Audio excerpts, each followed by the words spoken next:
These American machines could move a mountain before lunch, 730 horsepower, 30 cubic yards a bite, screaming across job sites at nearly 40 miles an hour. They carved out dams, highways, and airfields you can still drive on today. And then, almost overnight, they were gone.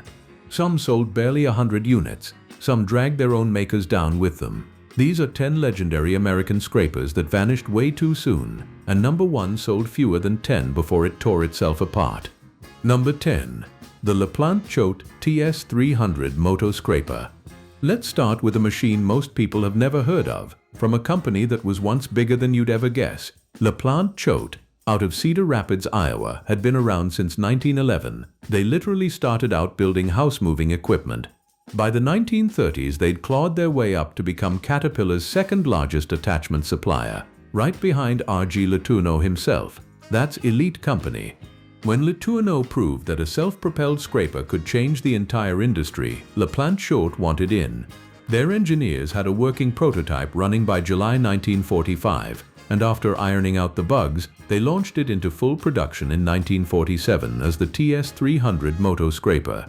It carried 14 cubic yards struck, 17.5 heaped, rode on full hydraulic steering that swung about 60 degrees each way, and used a signature curved cutting edge that was supposed to let it load easier with less effort from the operator. This was a genuinely respected machine, one of only 4 American companies building motor scrapers in the years right after World War II. The other 3 were LeTourneau, Heil, and Wooldridge. That's the whole club. So what happened? Money. By the early 1950s, LaPlant-Choate was strapped for capital, and that made them a prime takeover target. In 1952, Allis-Chalmers came knocking. Allis wanted a scraper to sell alongside their crawler tractors, and buying LaPlant-Choate saved them millions in research they'd otherwise have to do themselves. The deal was done. Allis kept the scraper designs, rebadged them, dumped the dozer blades and rippers, and within a few years the LaPlant-Choate name, a name Caterpillar itself had trusted for 2 decades, simply evaporated. The machines lived on wearing someone else's paint. The company that built them didn't. A pioneer, swallowed whole and forgotten. Number 9. The Caterpillar DW20. Remember that 4-company club from a minute ago? LeTourneau, Heil, LaPlant-Choate, and Wooldridge? Here's the twist. The most famous name in the entire industry wasn't in it: Caterpillar. When R.G. LeTourneau first pitched Cat on a self-propelled scraper back in the early 1940s, management flat out told him the idea was not feasible. They were in the business of selling track-type tractors, not, as they saw it, newfangled gizmos. It took them the better part of a decade to admit how badly they'd misjudged it. And when Caterpillar finally jumped in, they hedged their bet. And that hedge is the machine almost nobody remembers today. At the end of the 1940s, Cat unveiled its first real-wheel tractor scraper program and brought it to market around 1950 as 2 machines sold side by side. One was the DW21, a single-axle, 2-wheel overhung tractor that could swing past 90 degrees each way and pivot in nearly its own length. The other was the DW20, the safe, sensible one. 4 wheels, more stable, more familiar, closer to what contractors already trusted. Both rode behind roughly 225 horsepower of Caterpillar diesel, hauling around 15 cubic yards struck, 20 heaped. On paper, the conservative 4-wheel DW20 should have been the easy sell. It wasn't. Because the job site wanted the nimble one. Contractors working tight fills and switchback haul roads fell hard for the 2-wheel DW21's turning radius, and they voted with their checkbooks. The DW20 lingered on Caterpillar's price list for years, quietly, while its twin brother took off, and the 2-wheel layout became so dominant that it's essentially the same basic configuration Caterpillar still sells today. The DW20 wasn't bought out, it wasn't sued into oblivion, it wasn't dragged down by bad tires, it got outvoted by the machine sitting right next to it in its own catalog. Cat's first scraper had a forgotten twin, and history quietly wrote it out. Number 8. The Oliver Model 990. Not every scraper that vanished got killed by a rival, a courtroom, or a bad batch of rubber. Some vanished because, honestly, they barely should have existed in the first place. Meet the Oliver 990, maybe the most half-hearted swing anyone ever took at this business. Oliver was a genuinely respected American name in farm equipment, and in 1944 they bought the Cleveland Tractor Company, CleTrac, which handed them a real line of crawler tractors. So by the mid-1950s, somebody at Oliver ran the obvious math. We build tractors, the whole country's buying motor scrapers, why not us? The problem was that Oliver didn't have the deep research and development war chest that a LeTourneau or a Caterpillar could throw at a clean sheet design, so they improvised, aggressively. Number 7. The International Harvester 295 Pay Scraper. Now let's talk about a giant that absolutely should have won, International Harvester. This was one of the biggest industrial companies in America, a titan of tractors and trucks, and when they finally built their own real motor scraper, barely anybody bought it. Here's the backstory. For years, IH didn't design its own scrapers. It used the tooling and designs from the Heil company, which it had bought back in the early 1950s. But those Heil-derived machines were first-generation technology and by the mid-50s, badly out of date. So International's engineers finally sat down and designed something new from the ground up, the 2-axle Model 295 Pay Scraper, along with a 3-axle sibling, the 495, that shared its bowl. The 295 was unusual. Instead of a conventional articulation joint, it used a fixed kingpin connecting the tractor and scraper, with a ring gear at the base, and 2 hydraulic cylinders with teeth cut right into their extended rams meshed with that ring gear to crank the whole machine 90 degrees left or right. The bowl was cable-controlled and held 24 cubic yards struck, 31 heaped. Power came from an International DT817 turbocharged 6-cylinder diesel making somewhere around 375 to 396 horsepower, mated to an Allison PowerShift transmission. Because IH didn't build a gearbox big enough for the job themselves and had to buy from GM. It was a solid, interesting machine, and it flopped. International built only about 130 Model 295s before pulling the plug and replacing it with the redesigned 295B in 1962, 130 units, from one of the largest manufacturers in the country. It just never caught fire the way the machines from Caterpillar and Euclid did, but it arrived to a market that already had its favorites, and it never found its footing. A giant's best effort, gone almost as fast as it came. Number 6. The Euclid TS18. This one hurts because it's a case of a machine being buried by its own family. Euclid, the company in that unmistakable bright green paint, was the undisputed pioneer of twin-powered earth-moving. Their whole logo was literally Pioneer Pete. They were first to market with workable PowerShift transmissions, first with twin-powered scrapers, and they invented the unit construction idea, where parts were shared across multiple models to cut ownership costs. Euclid's very first twin-powered scraper showed up back in 1949, a 3-axle beast called the 51 FDT. Then in 1954 they launched the single-axle overhung TS series, the design that would go on to sell in the thousands and stay in production, in various forms, into the 2000s. The TS18 was a critical stepping stone in all of that. It was Euclid's first 2-axle, twin-powered motor scraper, the direct forerunner of one of the most successful scrapers ever built. You could spot a TS18 by the distinctive dimpled covers on its planetary drives. It carried the twin-engine DNA that made Euclid famous. 2 power units, one hauling the tractor, one driving the scraper, working in perfect tandem to eat through tough ground that would bog down a single-engine machine. And quick note so you're never confused at a show, this original Euclid TS18 has almost nothing in common with the later Terex TS18 from 1972. Completely different machines that just happen to share a number and a capacity. So why is the TS18 on a disappeared too soon list?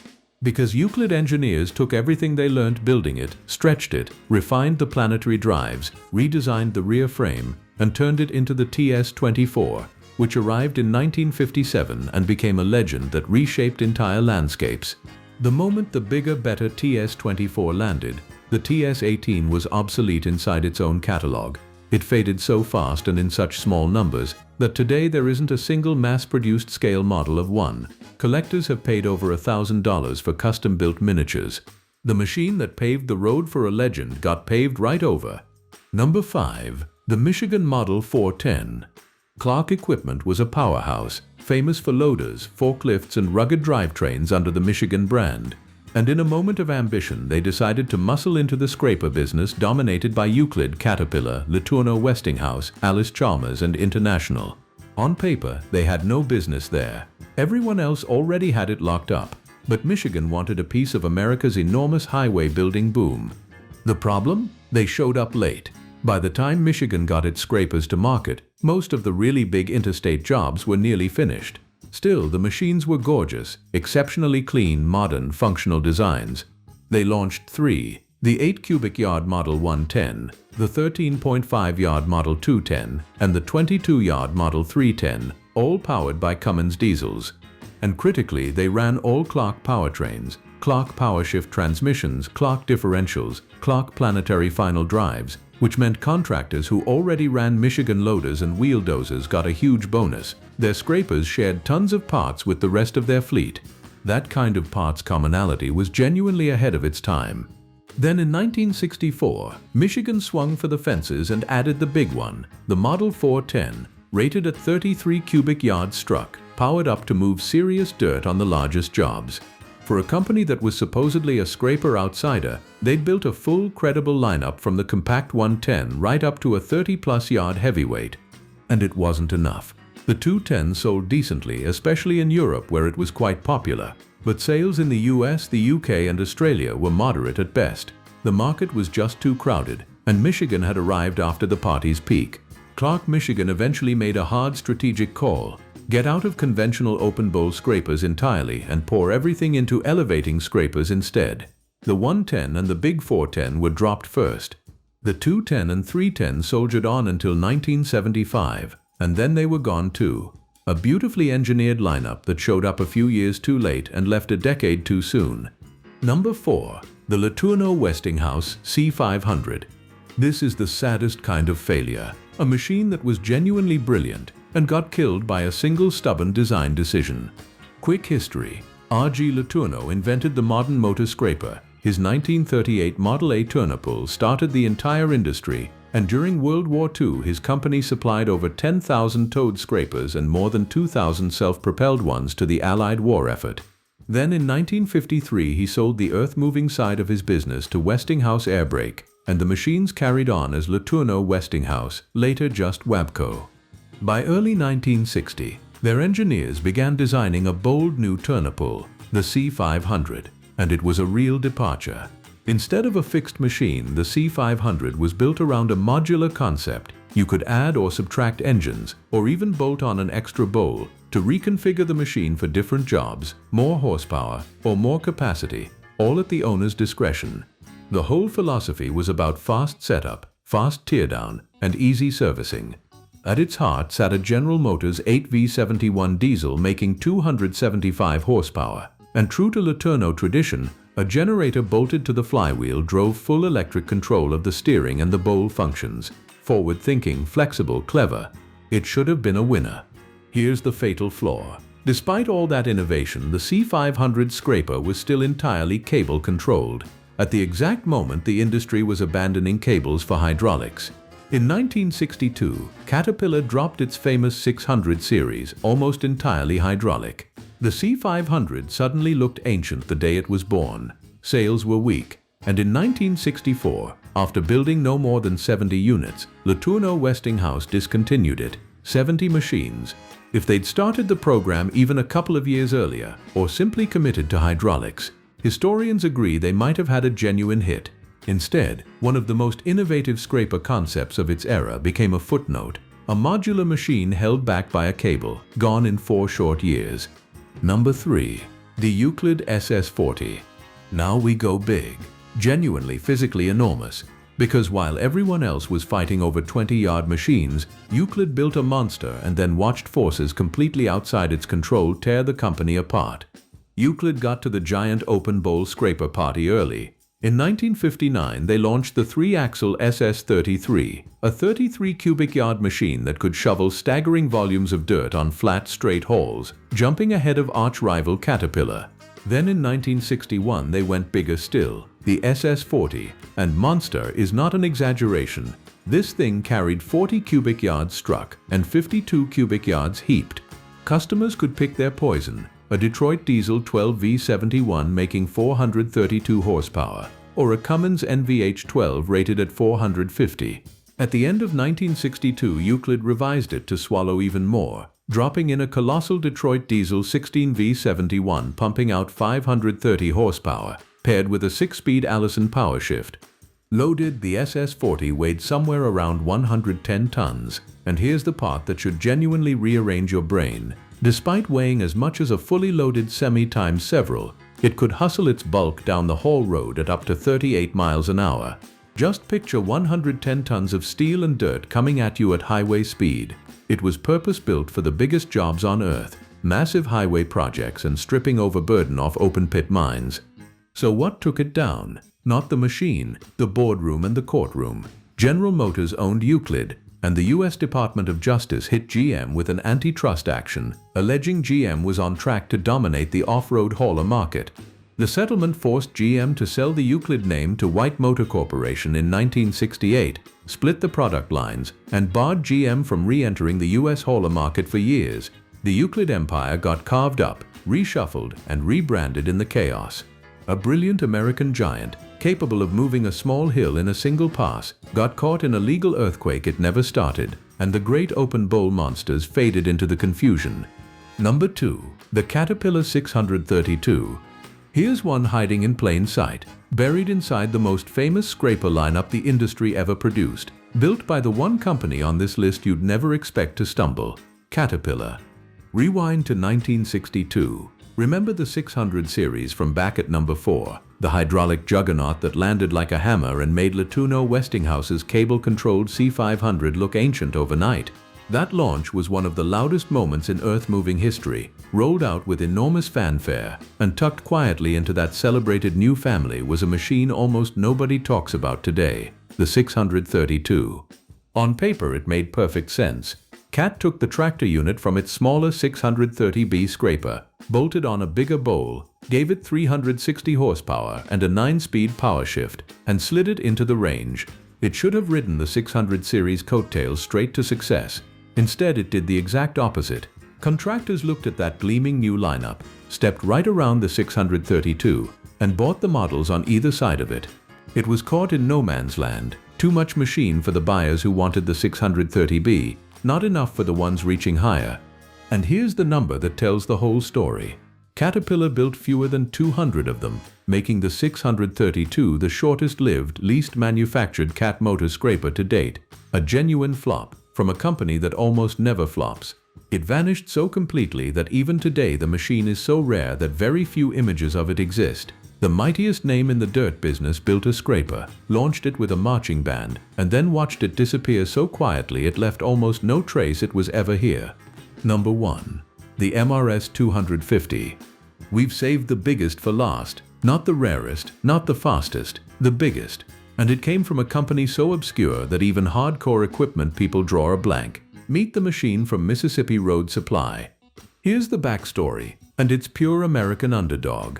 MRSS was founded in 1943 down in Jackson, Mississippi, and after the war it moved north to the little town of Flora, onto the site of an ex-Army ammunition depot. During the war they'd built rugged four-wheel drive towing tractors for all 4 branches of the U.S. Armed Services: Army, Navy, Air Force, and Marines. Tough, versatile, respected. But nobody would ever have called them a giant of the industry. They were a small shop in the Deep South. The only things MRS actually built themselves were the chassis and the scraper hitches. Everything else, the customer picked off a menu. Your choice of engine, International, Cummins, or GM. Your choice of transmission from Allison, Twin Disc, or Fuller, and the giant scraper bowl itself built for them by Wooldridge of California. The world's biggest scraper was essentially a custom-ordered kit. And what a kit! The flagship 250 tractor started around 500 horsepower, and in 1955, coupled to a 41-yard Wooldridge bowl. So why isn't it a household name? Because the world moved on. As scraper sizes exploded and then the market shifted toward excavators and haul trucks, the giant 250 was quietly dropped from the range around 1970. The little company that briefly built the biggest earth mover on the planet just faded out, remembered today by almost no one. The biggest swing on this entire list came from the smallest name, and it swung for the fences, hit it, and vanished into the Mississippi heat. If you knew any of these beasts, or better yet, if you ever ran one, drop it in the comments, because machines like these only stay alive as long as someone remembers them. Hit subscribe, and I'll see you in the next one.